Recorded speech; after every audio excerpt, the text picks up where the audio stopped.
Just like the policemen will see the blacks walking in a stride or something. Well, I know the black walk that black males have is related to black warriors in Africa. I mean, you don't know, right? But they define what the behavior means from their vantage point.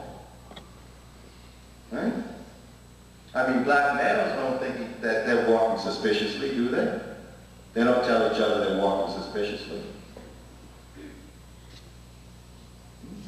Well, what they had to be doing, I know they had to be doing this, was that they were misinterpreting certain behavior.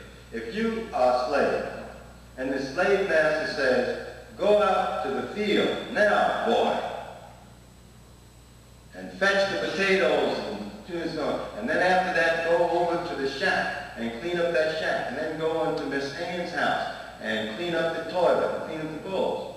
Well, the slave can't say, look at him and say, no, sir.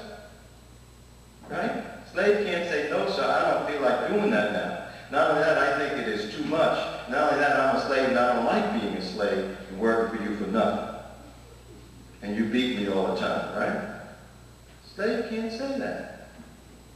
The slave has to say, yes, sir. And then, what can the slave do? To protest. What do the kids do on the corner to protest? When the policeman comes up to the black kids on the corner, says, okay, you guys, move off this corner. You ever see that? You ever see something like that happen? Chicago, New York? And what do the brothers do? The police says, get off this corner. Start walking really slow. Right? Looking around, and the policeman gets furious. Because they ain't moving fast enough. They're protesting. So what happens with the slave can protest, then the slave goes out, is angry and enraged. He goes out and he works as slowly as possible to pick as few potatoes as he can in the time. Then goes and does a lousy job at the shack, on the shack, sweeps his stuff under the rug and so on. Then goes to Miss Ann's house and scrapes again, throws the thing on the bed. The slave master then comes, is displeased with what the slave has done and says, you lazy so-and-so.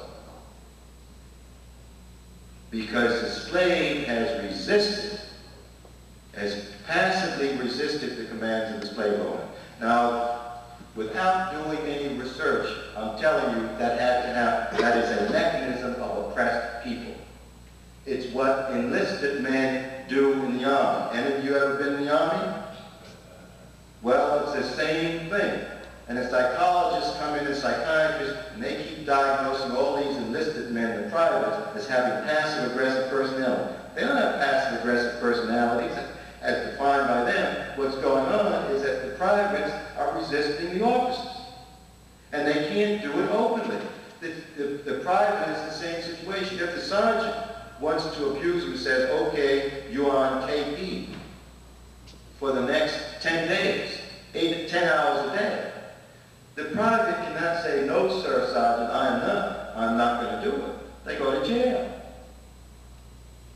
So the private has to say, yes, sir, whether he thinks that sergeant is abusing him or anything.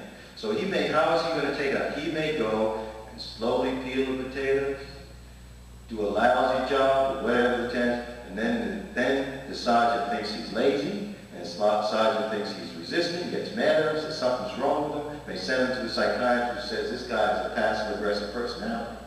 He won't do what he's told.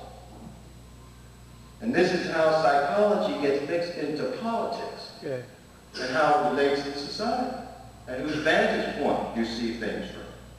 If you got black people together, here's a modern day example, you got black people together, Mexican Americans together, Native Americans, and you say, tell me, define the key thing that's wrong with you folks. You ask them that. What is our problem? Would the Mexicans and the blacks and the Native Americans come up with our major problem is the fact that we're culturally deprived? Would you come up with that definition of yourself? That you're culturally deprived? And that's what your problem is? No, you wouldn't. That has to be coming from an outside source. See, and that's another question there. Who made up these definitions? Coming about. And Reverend Jesse Jackson always says that they can define you, they can confine you. Now think of the political implications of that definition. First of all, they tell you what the problem is, and they also tell you what the solution is for you. Right? And you have to say, well, if I am culturally deprived, who are the culturally undeprived people? Who are those people? Who are culturally undeprived? There's a reference group. Who are those people? White middle class people. And their vendors. This shows up on IQ tests, speaking about intelligence. So they tell you that the way they apply the definition that the way you become culturally undeprived is to become more like the reference group, like them. And this works its way subtly into a lot of systems. Talking about culturally biased IQ tests. Let me give you two examples of how it works. The Wechsler, major, most widely used IQ test. Comprehension section. It said, if a kid smaller than you comes up to you and starts beating and punching on you, what would you do? There's a correct answer that gets you the full 2 points to that question. What is the correct answer? The correct answer that they want is that you would try to restrain the little fellow. Well, when they give that question to black kids in the inner city, I'll punch him out, I'll knock him in the jaw. They get 0 points for that answer on an IQ test.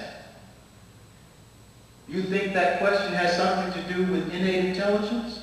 Or does it have something to do with how you're socialized in the society? Obviously, it reflects a value orientation of whom?